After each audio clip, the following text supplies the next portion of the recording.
नमस्कार धुळेकर. स्वागत आहे आपलं आपल्या नवीन एका पॉडकास्टमध्ये, ज्याची आपले प्रेक्षक आतुरतेने वाट बघत होते. आज आपल्यासोबत आहे धुळे शहराचे विद्यमान आमदार, धर्मयोद्धा श्री अनुपजी अग्रवाल. नमस्कार. जय श्रीराम. जय नमस्कार. श्रीराम. सो अनुपजी, आपण आता एक पॉडकास्ट नावाची एक कन्सेप्ट चालू केली आहे. याच्यामध्ये जनतेचे काही प्रश्न आहेत. मी आता बऱ्याच विरोधकांच्या मुलाखती घेतल्यानंतर तुमच्याकडे आलो आहे, कारण जबाबदारी तुमची आहे प्रश्न देण्याची म्हणून.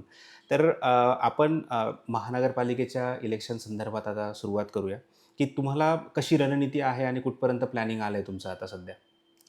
आम्ही 55+ जागा जिंकणार आहोत. अच्छा.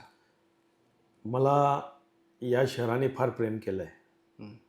मी या शहराचा आमदार नाही तर सालदार म्हणून काम करत आहे. आणि एका वर्षात मी जवळपास 250-300 कोटीचे कामं या शहरात आणण्यामध्ये यशस्वी झालेलो आहोत. त्याच्यात मागचे कामं तर आम्ही सांगतच नाही. जे मी कधी आमदार नव्हतो, साधा नगरसेवकही नव्हतो, जिल्हाध्यक्ष असताना आदरणीय देवेंद्र भाऊंनी यांनी माझ्यावर फार प्रेम केलं आणि भरपूर कामं दिलीत. ते कामं तर मी सांगतच नाही. परंतु आज आपण इतके कामं आणलेत आणि छोटे कामं नाही आहेत, सर्व मोठे मोठे कामं आपण या ठिकाणी करत आहोत. बरोबर. जसं 150 कोटीचा मॉल आहे. 4 मॉल आम्ही 150 कोटीचे बांधतोय. आमचं पाचकंदीलचा परिसर इतका गजबजलेला होता, इतका त्रास व्हायचा. माझ्या आया बहिणींचे नावं घेतले जायचे, छेडखानी व्हायची, रोज एखाद्या व्यापारीला मारलं जायचं. आज ते बंद झालं आहे.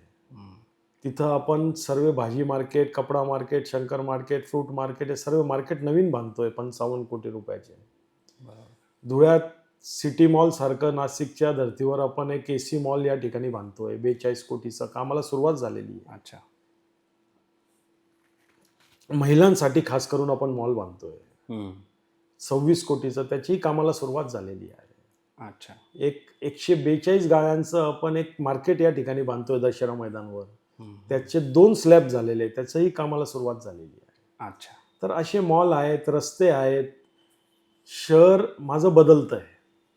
सुशोभीकरणाच्या माध्यमातून मी फार सुंदर सुंदर कन्सेप्ट आणून या शहराचं सुशोभीकरण करत आहे. अच्छा. तुम्हाला दिसायला बघेल संतोषी माता रस्ता आहे, नदीकाठचा रस्ता आहे. असे वेगवेगळ्या थीम आणून या शहराच्या विकासाकडं हा शहर चाललेला आहे. बरोबर, बरोबर. आता तुम्ही जसं शहराबद्दल आत्ता सांगितलं, की आत्तापर्यंत काय केलं आणि काय व्हिजन तुम्ही मांडलं. तर आता पक्षाच्या दृष्टिकोनातून आम्ही बघितलं, की मागच्या महिनाभरात इच्छुकांची भाऊगर्दी खूप झाली होती आपल्याकडे. तर त्याची आता काही बरेचसे नाराज उमेदवार पण, त्यांची नाराजी दूर करण्याकडे आपल्याला यश आलं आहे? 5% ही आमच्याकडं बंडखोरी झाली नाही. आमच्याकडं 560 इच्छुक उमेदवार होते. बरं. ज्यांनी भारतीय जनता पार्टीचा फॉर्म भरला होता. इच्छुक उमेदवार. आणि इतर पक्षाचे जे इच्छुक होते आमच्याकडे, ज्यांनी फॉर्म नाही भरला, ते 100-150 होते. बरं. परंतु आमच्याकडचे बोटावर मोजणारे लोकांनी बंडखोरी केली. बाकी तर सर आमच्या सोबत आहे. ज्यांना तिकीट नाही दिलं तेही आमच्या सोबत आहे, तेही काम करतायत. अच्छा. कारण आता एक जनरली टीका होते, की तुम्ही बिनविरोध जे केलं ते लोकशाहीला घातक आहे, असं बऱ्याच लोकांचं म्हणणं आहे, की कुठल्या म्हणजे दमदाटी करून बिनविरोध झालं वगैरे. त्याच्याकडे तुम्ही काय खुलासा करणार? हे बघा, आमचे 2 पाटील उमेदवार जे पहिले बिनविरोध झाले, एक ज्योत्स्ना पाटील आणि एक आमच्या रणजितराजे भोसलेंच्या मिसेस. असे आमच्या 2 उमेदवार बिनविरोध झाले. ते छाननीमध्येच बिनविरोध झाले. बरोबर. ते काही महागारीला बिनविरोध नाही झाले. त्यांच्या समोर उभं राहायची कोणाची इच्छाच नव्हती. छाननीमध्ये 2-2 ठिकाणी लोकांनी फॉर्म भरलेले होते. तर नाही भाऊ, आम्हाला यांच्या समोर नाही उभं राहायचं. तर 2 तर आमच्या छाननीमध्ये झाले. आणि राहिले 2 उमेदवार, ते पहिलेही नगरसेवक होते. त्यांनी इतकं विकास केलाय, इतके कामं केलेत दोघांनी, तर तिथेही माघारी झाली. आमचं अजून माघार होणार होते, परंतु गुंडगिरी विरोधकांनी केली. तुम्हाला ते व्हिडिओ बघितण्यात आले का मला माहीत नाही. शिवसेनावाले कसे हात जोडून पाय पडून लोकांचा टाइमपास केला, त्यांना माघारी घेऊ दिली. शेवटच्या क्षणी त्यांना थांबवलं गेलं. काही ठिकाणी गोळी फायरिंग केली. आमच्या उमेदवाराच्या सगळ्या भावाच्या पोटात गोळी लागली. तर गुंडगिरी आम्ही नाही केली, गुंडगिरी विरोधकांनी केली. आम्ही या शहराचं विकासाचं विजन मांडतोय का आम्ही काय केलं आणि भविष्यात हा शहर कसा राहणार आहे आणि मी काय करणार आहोत. 2,000 एकर जागा आम्ही MIDCला आणतोय, हो. तिथं उद्योग आले तर शहर अजून वाढणार आहे. बरोबर. असे भरपूर विषय आहेत आमचे जे टप्प्याटप्प्याने आम्ही करू. पण आता या शहरात असं आहे, काही करायलाही गेलं तर विरोधक कोर्टात जाऊन स्टे आणतात. बरोबर. त्यांना विकास नको आहे, त्यांची दुश्मनी माझ्याशी आहे, तर त्यांनी माझ्याशी खेटावं. विकासाला आडवं येऊ नये. विकासाला आडवं येऊन उपयोग काय? कारण तुम्ही तर कधी काही केलं नाही, हम्म. आता आम्ही करतोय तर आम्हाला करू द्या. तुम्ही माझ्याशी खेटा. बरोबर बरोबर. कारण गुंडागर्दी कोणत्याही पक्षाने केली ती शहरासाठी मारकच असणार आहे. शहराचं नाव शेवटी खराब होणारच आहे. तर आता बऱ्याच विरोधकांचे काही आरोप आहे, मी ते तुम्हाला सांगतो की आता काही विरोधकांनी आरोप केला की तुम्ही टक्केवारी खातात. बरोबर, कुठल्या तरी याच्यामध्ये टक्केवारी खातात. हिंदू मुस्लिम तुम्ही याच्यावर इलेक्शन लढतात. असे 2-4 जे महत्त्वाचे आरोप आहे ते मी तुम्हाला सांगतो. त्याच्याबद्दल काय खुलासा करणार हे जनते? बघा, मला या शहरातला एक माईचा लाल ज्यांनी खरोखर आपल्या आईचं दूध पिलेलं असेल त्यांनी सिद्ध करून द्यावं का अनुप अग्रवालने अमुक अमुक माणसाकडनं टक्केवारी घेतली. माझा व्यवसाय आहे. बरोबर. फार मोठे मोठे व्यवसाय आहेत. माझं डांबरचं बिझनेस आहे, माझं ऑफिस मुंबईला आहे, माझे रिअल इस्टेटचे बिझनेस आहेत, माझे बिल्डरशिपचे बिझनेस आहेत, माझं रिसॉर्ट आहे, माझे भरपूर बिझनेस आहेत. जे आरोप करताय त्यांची एक किराणा दुकान मला दाखवावी, मग यांचं घर कसं चालतं. नाही तर मी सिद्ध करेल का कोणी कोणी कुठं कुठं शेण खाल्लंय, सबूत के साथ. तर या लोकांना भुकल्याशिवाय दुकानदारी चालणार कशी हो? नाही, बरोबर आहे. आम्ही त्याच्यासाठीच हे प्रश्न मांडतो की जनतेपर्यंत सत्य पोहोचत. दोन्ही बाजू कळल्यानंतर आणि जनतेला माहिती आहे का अनुप अग्रवालला पैशांची गरज नाही. अनुप अग्रवाल देणार आहे, लेना बँक नाही, देना बँक आहे. म्हणून जनतेला हे सर्व माहिती. यांच्या आरोपाला कोणी, यांनी बघावं ना किती सीट आहेत यांच्या, आजमून घ्यावं ना. लढतोय ना आपण. बरोबर. राहिला हिंदू मुस्लिमचा विषय. बघा, मी एक चांगल्या कुटुंबातनं येतो, व्यापारी कुटुंबातनं येतो. मी एक मारवाडी माणूस आहे. मला माझ्या धर्मावर गर्व आहे.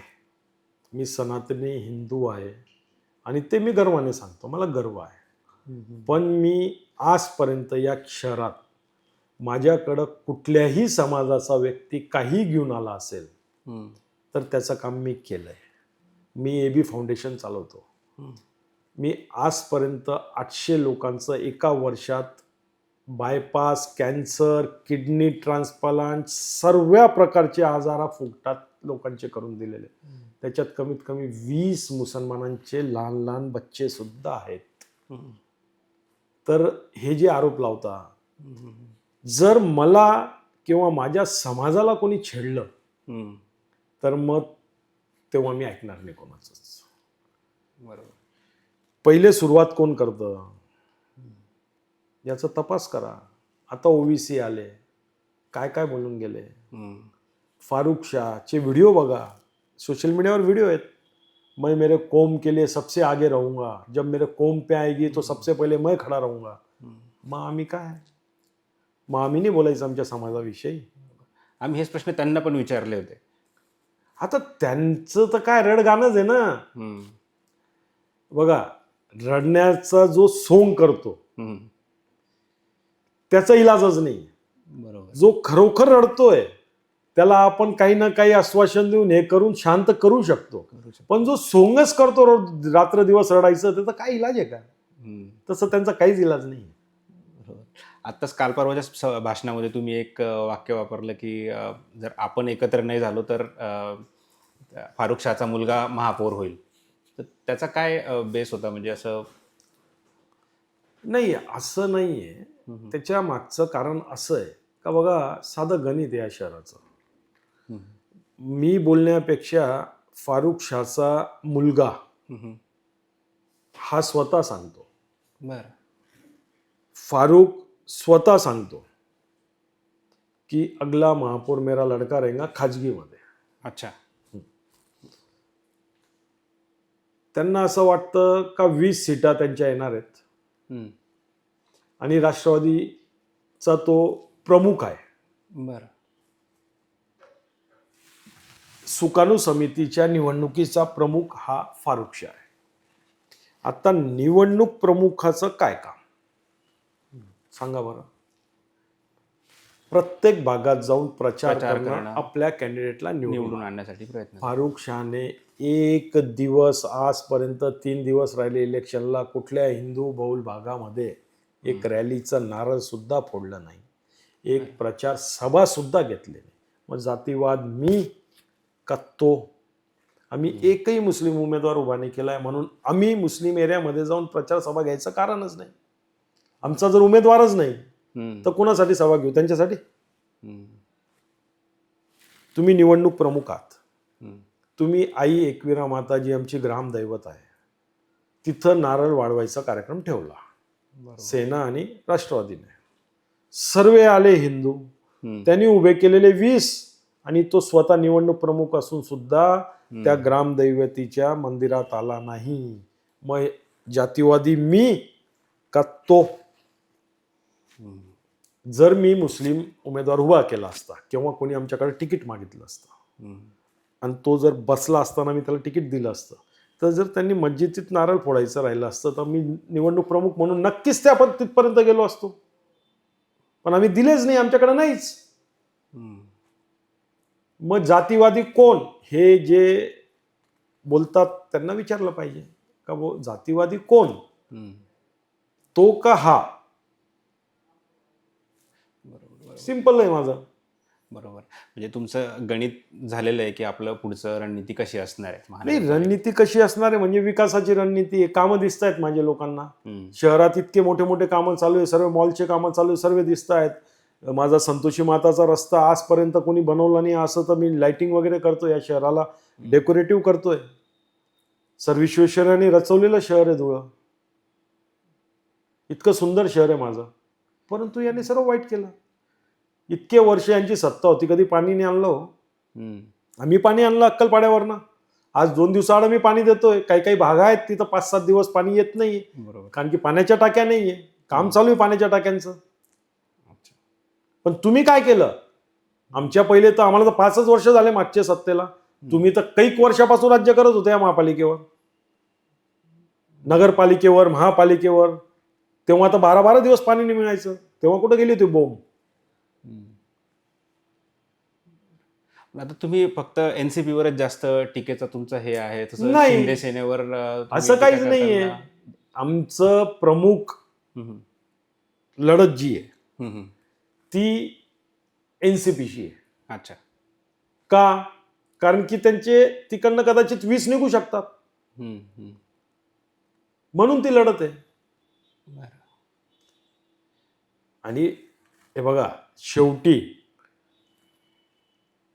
55+ आम्ही येणारच आहोत, याच्यात काही दुमतच नाही. जनता आमच्या सोबत आहे. जनतेला सर्व माहिती आहे का भूतून भविष्यतो जनतेने मतदान केलंय. आजपर्यंत या विधानसभा म्हणजे धुळे जिल्ह्याच्या इतिहासात, धुळे शहरात एवढं मतदान लोकसभा असो का विधानसभा असो कुठल्याच उमेदवाराला पडलेलं नाही. बरोबर. जनतेने फार विश्वास माझ्यावर ठेवलेला आहे आणि त्या विश्वासाला मी तडा जाऊच देऊ शकत नाही. म्हणूनच मी रात्र दिवस कामाचंच माझ्या डोक्यात विचार असतात. तर आता पुढच्या 5 वर्षात जर महानगरपालिकेत आपली सत्ता बसल्यानंतर आपलं सगळ्यात पहिलं काय विजन असेल की मला ह्या 5 गोष्टी करायच्या, 3 गोष्टी करायच्या? सर्वात पहिला विजन माझं धुळे शहराला MIDC आणून द्यायची आहे. बरं. मी त्याच्या मागं फार जोरात लागलोय. दुसरं माझं काम राहील का जो टॅक्स, प्रॉपर्टी टॅक्स यांच्या काळात राष्ट्रवादीची सत्ता असताना जो वाढवलेला आहे, जो ठराव झालेला आहे, तो ठराव विखंडित करून मी आणेल किंवा मग नवीन ठराव करेल. अच्छा. याला संदर्भ ते उलटा प्रचार करत आहे की महानगरपालिका जास्त टॅक्स घेते, आम्ही तो कमी करू, असं तेच सांगतायत स्वतःहून. कोण घेतंय? कोणामुळं झालं, हम्म. कोणाचे ठराव होते, ते तर काही मी तोंडी सांगतोय, ते कागदात आहेत ना.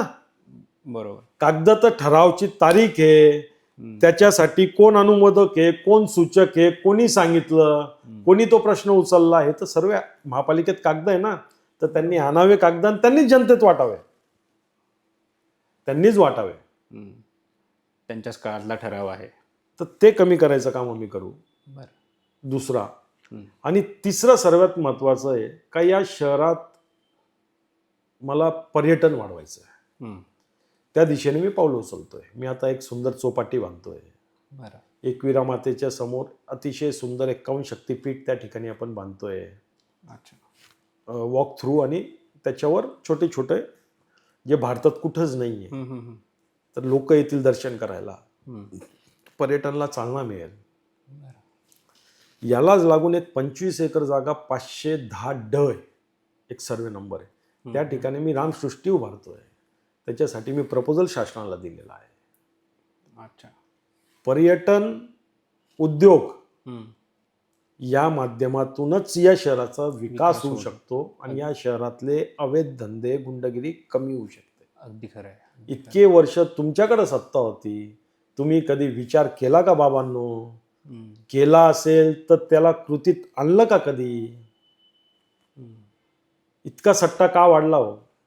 लोकप्रतिनिधी पोलिसांना फोन करतो, दारूचा अड्डा टाकू द्या, माझा माणूस आहे, सट्टा चालू द्या. हे का एका वर्षात चालू झाले का सट्टे? एका वर्षात दारूचे अड्डे झाले? एका वर्षात गांजा विकायला लागला इथं? एका वर्षात कोणतं ड्रग्ज येतं तुमचं, एमडी बिमडी काय येतं ते काही भागांमध्ये चालू झालं का? याला जबाबदार कोण? हे प्रश्न जनता यांना विचारणार आहे. बरोबर. का याला जबाबदार कोण? का माझ्या शहरातील तरुणांना एवढ्या वाईट सवय लागल्या? कुठून हे पैदा झालं सर्व? एका वर्षात तर झालं नाही. बरोबर. तर मग आता तुम्ही एक परखडपणे तुमचं व्हिजन आणि जनतेचे प्रश्न सगळे मांडलेत. तर आता तुम्ही जनतेला काय अपील करणार की जनतेने भारतीय जनता पार्टीला का मतदान करावं? जरी तुम्ही आता विकासाचे मुद्दे सांगितले तरी एक आमच्या माध्यमातून तुम्ही जनतेला एक अपील करा की त्यांनी भारतीय जनता पार्टीला भरघोस मतांनी विजयी करावं. सर्वांना, धुळेकर नागरिकांना जय श्रीराम. आपण मला 5 वर्षासाठी संधी दिलेली आहे, आमदार नव्हे तर आपला सालदार म्हणून. तर माझी आपल्याला विनंती असेल का आपल्या या भावावर भरोसा ठेवा. हा शहर बदलतोय आणि बदलणारच. विकासाच्या माध्यमातून आपल्याला शहराला बदलायचं आहे. MIDC असेल, पर्यटन असेल, चांगलं स्वच्छ पाणी असेल, या सर्व गोष्टींसाठी तुम्ही भारतीय जनता पार्टीच्या सर्व उमेदवारांना निवडून द्या, हीच आपल्याला विनंती करतो. जय श्रीराम. तर आपण सर्वांनी बघितलं, आज आपल्यासोबत होते धुळे शहराचे माननीय आमदार अनुपभैया अग्रवाल. त्यांनी त्यांच्या पक्षाची बाजू जोरदारपणे इथे मांडली आहे. तर जनतेने ठरवायचं आहे मत कुणाला द्यायचं आहे, पण एवढं नक्की की तुम्ही मतदान करा. मतदान करणं हा संविधानाने दिलेला आपल्याला अधिकार आहे. मतदान जास्तीत जास्त प्रमाणात झालं तर आपल्याला योग्य उमेदवार आपल्याला महानगरपालिकेत पाठवता येईल आणि आपल्या शहराचा विकास होईल. म्हणून सर्वांना हात जोडून एकच विनंती आहे, मतदान करा. धन्यवाद.